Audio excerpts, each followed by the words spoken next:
The first rule Rosalind established was subtle enough that you could almost convince yourself it wasn't a rule at all.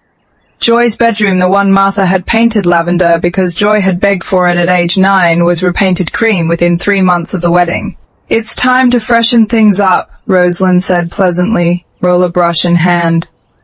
"The whole house needs new energy." Joy stood in the doorway of what used to be her room, her sanctuary, the room that still smelled faintly like her mother's old perfume, if you stood in the right corner and watched the lavender disappear under coat after coat of beige.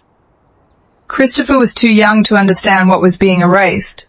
Joy was 18 and understood perfectly. She went to her new university that fall with the particular steel of someone who has decided that if the world wants to take things from her, it is going to have to work for it. But Joy couldn't take Christopher with her. That was the thing. That was the weight she carried in her chest every single day of her first year of university. Christopher, 8 years old, gap-toothed, obsessed with planes and dinosaurs, and his big sister was back in that house with her. She called him every night, sometimes twice. "How's school?" she'd ask. "Fine," he'd say.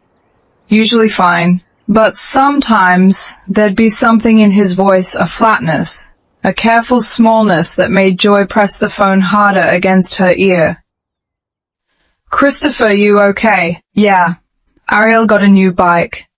Ariel, Rosalind's daughter from a previous relationship. Joy had been careful. In part 1, not to mention Ariel yet, because that's how Rosalind introduced her, carefully, incrementally, the way she did everything.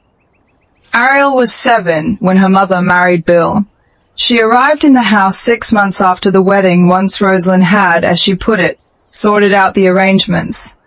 Ariel Carter Adkins was a small, loud child who had inherited her mother's talent for performing warmth while feeling something else entirely.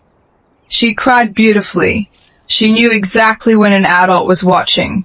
The new bike wasn't the point. The new bike was never the point. The point was what Christopher said next, quietly, the way children say things they've decided are facts. "Dad bought it for her." He didn't remember my birthday last week.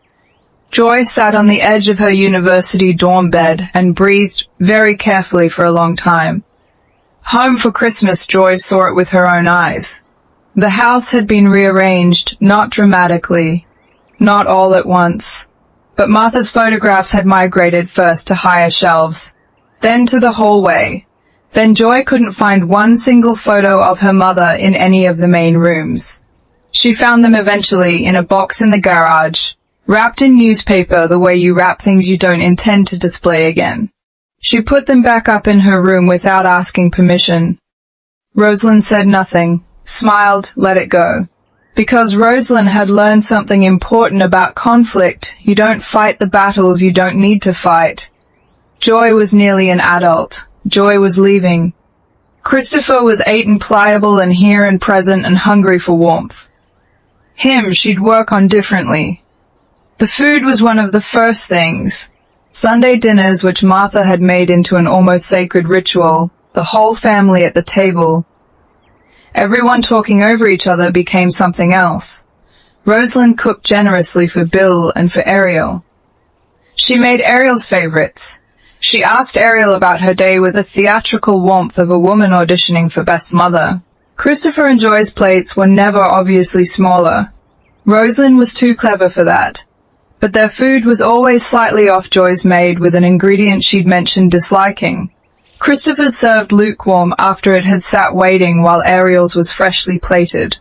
Small things, technically deniable, but children's nervous systems don't run on technicalities. They run on feeling. And Christopher Adkins slowly, quietly learned that he was a guest in his own home. Bill didn't see it. That's the part that is hardest to explain to people who haven't watched a grief-blind parent move through their children's suffering. Bill loved his kids. Joy would still stake her life on that. But Rosalind had spent 2 years becoming his emotional oxygen supply, and people who can't breathe don't look around carefully. Joy looked around carefully enough for both of them. She started keeping notes, nothing formal, just a journal she kept in her university room. Small observations dated and catalogued. The way a forensic accountant tracks discrepancies. Not because she knew yet what she was building toward, just because something in her said, record this. You'll need this later. Christopher was 10 when he came home from school with a bruise on his arm, not a terrible bruise. The kind a kid might get playing rough. Joy was home for the summer and she saw it when his sleeve rode up while he was reaching for something. What happened? She said, her voice very even. Christopher looked at his arm like he'd forgotten it was there. Fell, he said. Where? Long pause. The kitchen. Joy looked at him. He looked back at her with their mother's eyes, those open, brown, honest eyes that couldn't lie to save themselves. Did someone push you? She asked. No, he said, too quickly. I fell. She didn't push. She went to find him later that night, sat beside him on his bed, and said nothing for a while, just sat with him. The way Martha used to sit with Joy when she was upset, not asking, just being present until the words came on their own. Christopher lasted about 4 minutes. Then he said, she called me lazy in front of Ariel's friends. I got upset and she grabbed my arm and I knocked into the counter. Joy processed this very quietly. Did you tell Dad? He was at work, small voice. And she cried afterward. She said she was so sorry and that I needed to not be so sensitive, and she made me hot chocolate and told me not to tell you because it would upset you. Joy sat there for a long time after Christopher fell asleep. Then she went downstairs, stood in the kitchen in the dark, and she looked around the space where her mother used to dance. And she made herself a promise. She confronted Rosalind the next morning. In the kitchen, just the two of them, voice low so Christopher couldn't hear. She laid it out simply, what Christopher had told her, what she'd observed, what she expected to change. Rosalind listened with her head tilted slightly, the way she always did when she was constructing her response. Then she sighed a mother's sigh, heavy with patience being tested, and said, Joy, I know it's hard to accept that your father has a new family, and I know grief makes people see things that don't. Joy's voice was quiet, absolute. Don't do the grief thing. I'm telling you what he told me. He's 10, Rosalind said softly. He misses his mother. Sometimes we both miss our mother. And there it was, the smallest crack in Joy's voice, just one. Just for a second, then sealed back up.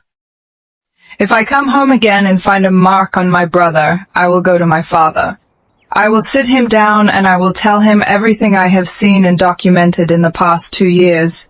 Every Sunday dinner, every photo in a box. Every forgot your birthday. But here's Ariel's new bike. Everything.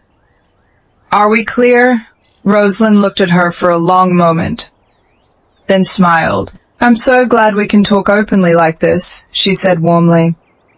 I really want us to have a relationship, Joy. Joy walked out of the kitchen for a while. It got better. Or more precisely, Rosalind got more careful.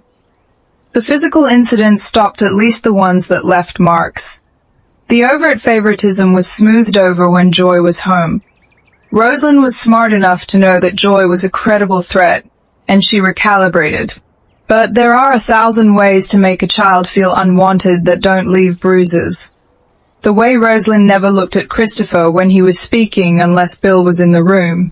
The way Ariel was enrolled in every extracurricular gymnastics, piano, drama, swimming, while Christopher's passion for aviation was met with a single, unrenewed subscription to an airplane magazine. The way Christopher's school parent-teacher evenings were attended by Bill alone, exhausted, disorganized. Half briefed by Rosalind on what questions to ask while Rosalind attended Ariel's with a color-coded binder. The way, slowly, Christopher started going quiet. Joy's little brother, who had been born loud and bright, who had followed her everywhere like sunshine in sneakers, started going quiet. Joy graduated university with a business degree and a ferocity that her professors found either inspiring or slightly alarming depending on their constitution. She got a job at a mid-sized firm in the city, worked 14-hour days, got promoted twice in 18 months, started wearing her hair back severely, and speaking in meetings with a directness that made people move out of her way in corridors. She called Christopher every single day. He was 14 now. She could hear the pilot in him, not just the interest, but the discipline, the logic, The way he talked about lift and thrust and altitude like they were old friends. It was the one corner of himself that Rosalind hadn't touched. His love of planes had been installed too early, too deep, by a mother he barely remembered and a sister who made sure he never forgot. "I'm going to fly them one day," he told Joy regularly, with the uncomplicated certainty of someone who hasn't yet learned that certainty can be knocked out of you. "Yes, you are," Joy told him. "Meanwhile, Ariel, we should talk about Ariel. It would be easy and wrong to simply make Ariel a villain. She was a child. She hadn't chosen her mother. She hadn't built the architecture of that household, but Ariel had grown up in it, and she had absorbed its primary lesson with efficiency. Some people in this house matter more than others, and she was in the first category. She grew into a teenager who was performatively sweet in front of Bill, and performatively helpless in front of the world. She'd learned Rosalind's primary gift, the smile as shield, but without Rosalind's discipline. She used it sloppily. She got what she wanted by crying, by charming, by ensuring that Bill Adkins always felt like the hero of whatever scene she was playing. She did not do well in school, despite the resources poured into her. She cycled through friend groups, leaving small destructions behind. She had no real skills, no real passions, just wants. And a mother who had taught her that wants were enough. At 16, Ariel told Christopher he was lucky that her mom had taken pity on him and his sister after their mom died. Christopher was 16 too. He was already enrolled in aviation prep programs on Joy's dime. He looked at Ariel for a long moment, then said very calmly, "My mother didn't just die, but I'm going to find out exactly what happened to her." He didn't know yet that he was right. He just felt it the way some things are felt before they're known. Ariel told Rosalind what he'd said that same evening. For the first time in a long time, Joy would later learn. Rosalind Carter Adkins looked frightened,